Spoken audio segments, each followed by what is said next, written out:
කළුපාලම ළඟින් බස් එකේ යනකොට කොළඹට දුවන කෝච්චිය හරි ලස්සනට පේනවා.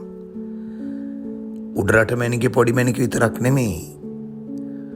උතුරේ ඉඳන් එන යාපනයේ යාල් දේවි දුම්රියත් ඒ දුම්රියේ කොළඹ එන ශාන්තිනීවත් හරි ලස්සනට ගම්පාද පේනවා. ශාන්තිනීලා වෙනද වගේ අපිත් එක්ක දැන් තරහ නැහැ. අපිත් එක්ක දැන් ඒගොල්ලෝ hina වෙනවා. විශාල නගරයක් වුණත් හැමදාම එකම විදිහට තියෙනකොට සමහර මිනිස්සු කියනවා ගම්පහ දියුණුවක් නම් නැහැ කියලා.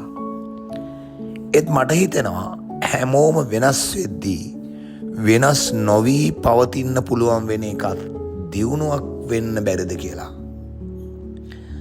සුසිප්පන් එක ළඟින් පටන් ගත්ත ගුවන් පාලම උඩින් යද්දී මතකයට එන පරණ ගම්පහ නගරය මීට වඩා සුන්දරද කියලා හිතන මිනිස්සු අතරේ ඔයත් ඉන්නවද?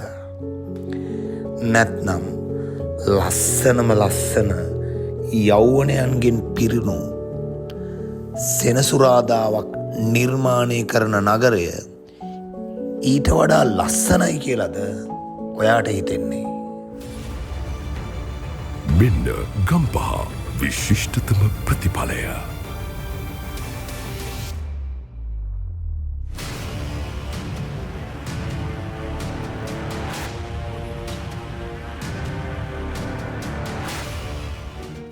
දෙදහස් විසිහත නව පන්ති ආරම්භය. 2027 නව පන්ති සඳහා පහසුවෙන් ලියාපදිංචි වීමට 2027 බයෝ යනුවෙන් සඳහන් කර 074270 හෝ 0702 672 යන අංක දෙකෙන් එකකට WhatsApp පණිවිඩයක් යොමු කරන්න. නැතිනම් කෝල් කරන්න.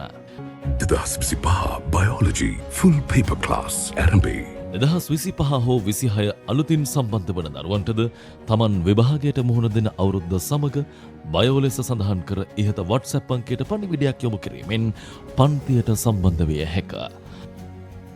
විෂය ඇත්තටම උගන්වන පන්තිය. බයෝලොජි ධනංජය ආර්යදාස.